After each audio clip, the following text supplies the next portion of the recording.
साल 2026 का आगाज़ क्या हुआ, ये साल भी रजब भट्ट के लिए और काफ़ी सारे दीगर यूट्यूबर्स के लिए काफ़ी ज़्यादा नई मुश्किलात जो है वो लेके आ रहा है। और अब रजब भट्ट के ख़िलाफ़, डकी भाई के ख़िलाफ़, डकी भाई के ही अगवा की साजिश का मुकदमा जो है वो दर्ज करने के लिए एक दरख्वास्त NCCIA के अंदर दी गई।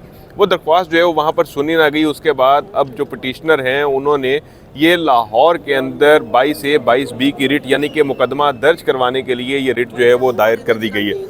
पटिशनर जो हैं जो हमारे साथ मौजूद हैं, इन्हीं से जानते हैं कि ये पटिशन इनकी क्या है और इसके ऊपर इनका मौक़िफ़ क्या है, क्या दरख्वास्त जो है ये रजब भट्ट के ख़िलाफ़ और दीगर यूट्यूबर्स के ख़िलाफ़ लेके गए हैं। सर, सबसे पहले तो हमारे नाज़रीन के लिए अपना मुकम्मल तारुफ़ करवा दें, आपका पूरा इसमें ग्रामी क्या है? जी, मेरा नाम अली अहमद है।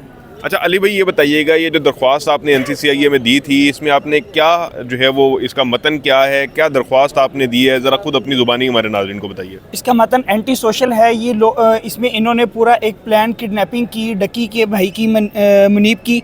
उसमें जो है एक हमारे सोशल मीडिया पे जब इन्होंने अपलोड की, हमारे जो बच्चे हैं, न्यू जनरेशन है, वो इसको देखती है। अब मेरे भांजे रजब भट्ट को बड़ी देर से देखते हैं।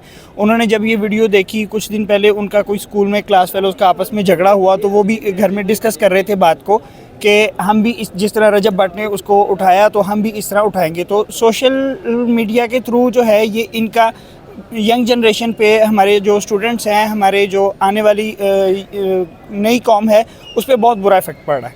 अच्छा, मतलब आपके भांजे भी जो हैं वो ये वीलॉग देखने के बाद इतने इन्फ्लुएंस हुए कि स्कूल के अंदर जो फड्डा हुआ उसके ऊपर वो अगले बंदे को उठाने जा रहे थे? कैसे रोका उन्हें फिर?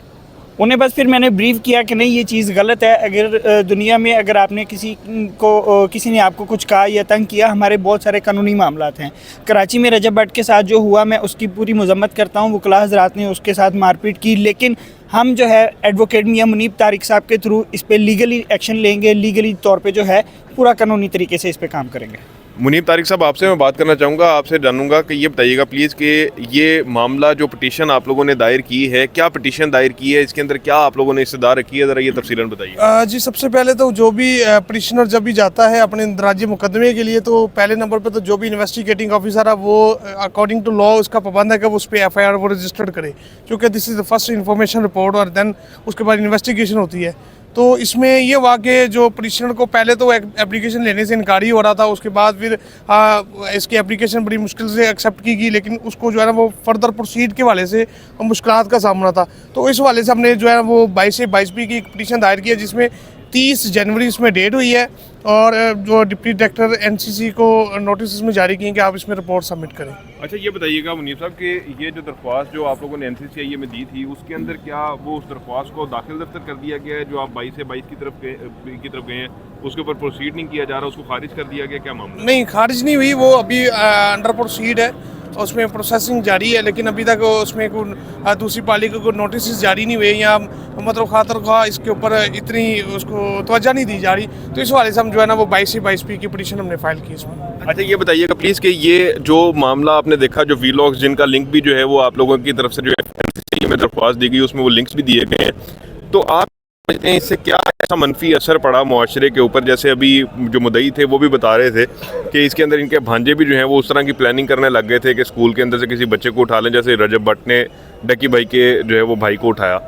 तो क्या कहेंगे इस मामले के ऊपर, और इसमें डकी को आपने मुलजिम साथ क्यों रखा है? देखिए, ये एक जो बाज़ार है, जब आप पूरी वीडियोस को देखें तो एक बाज़ार एक पूरा एक प्लान है जो इन्होंने बना के एक सोशल मीडिया पे अपनी एक हाइप क्रिएट करने के लिए या व्यूज़ के लिए इन्होंने लिया, जिसका जो मनफी असरात जो है वो आजकल के बच्चों के ऊपर, वो उन तमाम यूथ के ऊपर जो कि अभी नौजवान हो रहे हैं, नई नस्ल है, जो कि जैसे वो सोशल मीडिया को देखती है तो बहुत सा इन्फ्लुएंस वो उससे वो लेती है, तो जिससे जो नए जराइम जो है वो माशरे में जन्म लेते हैं, तो उसके ख़ात्मे के वाले से हमारा अज़म है। अली भाई का अज़म है, जो इसमें पिटिशनर है, उनका भी अज़म है कि माशरे में ये जो एंटी सोशल और एंटी इनलीगल जो एक्टिविटी हैं, ये इसको ख़त्म होना चाहिए। अच्छा, ये बताइएगा कि रजब भट्ट के ऊपर एक मुकदमा जो है वो जिसमें पूरी ज़मानत पर हैं, 26 को उन्होंने लाहौर की सेशन कोर्ट में पेश होना है, तो उसमें भी आप पार्टी बनेंगे उस मुकदमे में भी, कि आप जो है वो किसी तरह से अंदर आर्गूमेंट करेंगे कोर्ट में? नहीं, बिल्कुल वो एक बिल्कुल डिफरेंट केस है। वो गवर्नमेंट की तरफ से इसके ऊपर जो है वो जुए की जो ऐप्स है उसकी प्रमोशन के वाले से वो एक मुकदमा दर्ज है। तो वो जो भी कोर्ट जो है वो प्रोसीड कर रही है वो अकॉर्डिंग टू लॉ वो चलेगा, हमारा उससे कोई कंसर्न नहीं है। अच्छा मुनीब साहब, ये भी बताइएगा कि एक इम्प्रेशन वकला के बारे में ये आ रहा है कि जिनके ज़्यादा फॉलोवर हैं, जिनकी रीच ज़्यादा है, तो वकला उनके खिलाफ दरखास्तें दे के फेम लेने की कोशिश करती हैं। ये एक इम्प्रेशन है जो कि पाया जाता है। इस इम्प्रेशन को आप कैसे देखते हैं, और अगर ये इम्प्रेशन दुरुस्त नहीं है तो फिर आप क्या समझते हैं कि ये इतनी ढेरों दरखास्तें सिर्फ वकला की तरफ से ही जो है वो इन्फ्लुएंसर के खिलाफ क्यों आ रही हैं? देखिए, जब भी कोई पटिशनर एप्लीकेशन फाइल करता है तो वो जब वो कानूनी मामलत के लिए आता है तो वो किसी ना किसी वकील के थ्रू ही आएगा।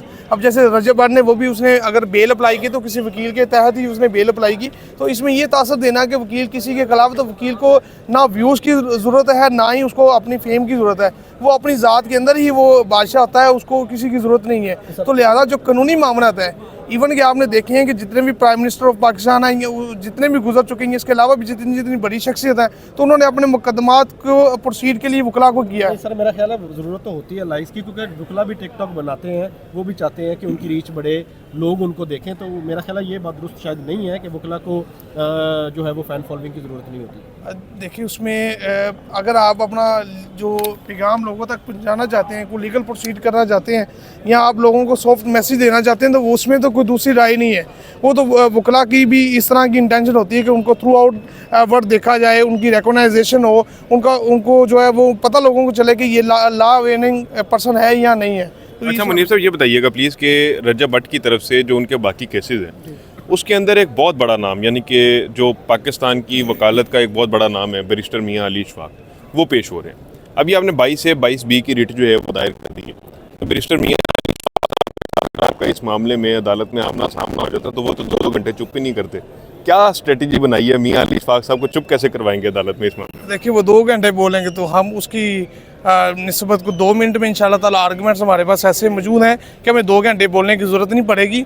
हम उसको इंशाल्लाह ताला 2 मिनट में टैकल कर लेंगे। यानी रजब बट के साथ साथ आप बैरिस्टर मियां अली इशफाक साहब का मुकाबला करने के लिए भी इस केस में भरपूर तौर पर तैयार हैं? देखिए, वो मेरे फाजल दोस्त हैं, वो मेरे भाई हैं, मेरा मुकाबला नहीं, ना मैं उनसे कर सकता ना वो मेरे से कर सकते हैं।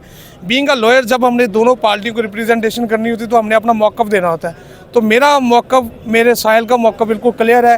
हम अकॉर्डिंग टू लॉ हैं, एंटी सोशल ये एक्टिविटी है, इलीगल एक्टिविटी है, सोशल मीडिया पे अवेलेबल है। अगर रजब बट को किसी किस्म की डकी से कोई ग्रीवियंस थी तो उसका वो एप्लीकेशन को गुजारता, या डकी का भाई को अगर उसने रजब ने अगवा किया था तो वो एक एप्लीकेशन गुजारता कि मेरे भाई को अगवा कर लिया, पुलिस के साथ जाकर उसको बरामद करता, उसमें मुकदमा दर्ज करता। जबकि सारा उन्होंने जो है वो एक खेल खेला आवाम को बेवकूफ़ बनाने के लिए, और ख़ास तौर पर जो नौजवान बच्चे जो उनको मतलब 100 कॉल उनको फॉलो करते हैं, सिर्फ व्यूज़ के लिए ये सारी चीज़ें खेली जा रही हैं।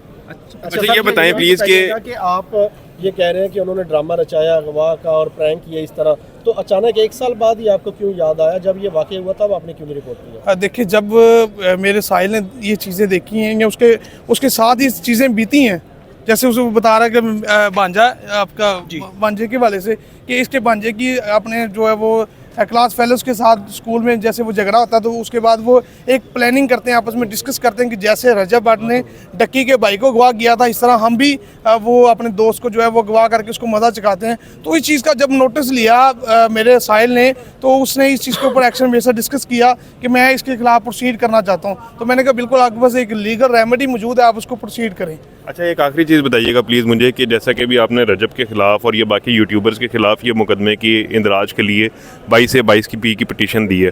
अब पीछे मुद्दा जो है वो ये है कि इनके कंटेंट की वजह से जो नौजवान नस्ल है उसके ज़हन के अंदर मनफी असरात जो है वो जा रहे हैं, जहर भरा जा रहा है। अब बहुत सारी ख़वातीन टिकटॉकर भी ऐसी हैं, यूट्यूबर्स ऐसी हैं जिनका आप कंटेंट जो है वो देखें तो वो लगता है ऐसी है कि VPN के बगैर उसको देखा नहीं जाना चाहिए। तो क्या उनके खिलाफ़ भी कोई कार्रवाई का इरादा रखते हैं? जी बिल्कुल, मेरे साहिल जो है वो मेरी इस वाले से डिस्कशन हुई है। एक बड़े पुरज़म है कि इतने वो ऐसे तमाम यूट्यूबर्स टिकटॉकर्स जो कि इन रेलिवेंट जो मटीरियल या गैर अखलाकी मटीरियल अपलोड कर रहे हैं, इंशाल्लाह ताला हम उन सबके खिलाफ एप्लीकेशन दाखिल करेंगे और सबके खिलाफ मुकदमात इंदराज करने के बाद वो मटीरियल को रिमूव करवाएंगे इंशाल्लाह ताला। बहुत शुक्रिया जी। जैसे कि भी आपने मियां मुनीब तारिक की ज़ुबानी सुना, इनके मौकल की ज़ुबानी सुना कि इन्होंने रजब बट के ख़िलाफ़ और दीगर यूट्यूबर्स के ख़िलाफ़ जो है वो ये पहले दरख्वास्त दी NCCIA के अंदर, वहाँ पर सुनवाई नहीं हुई तो इन्होंने 22 से 22B की पटिशन जो है वो फ़ाइल कर दी है ताकि इनके जो मुल्ज़मान इन्होंने लिखे हैं उनके ख़िलाफ़ मुकदमा जो है वो दर्ज किया जा सके। क्या रजब बट के ख़िलाफ़ मुकदमा एक और जो है वो दर्ज हो पाएगा या नहीं हो पाएगा? क्या इसमें मुल्ज़मान में डक्की भाई भी शामिल होंगे या नहीं होंगे? इन तमाम के तमाम सवालात का जवाब वक्त ही देगा। इसी के साथ ही अपने मेज़बान तलहा सईद कुरैशी को दीजिए इजाज़त। अल्लाह निगहबान।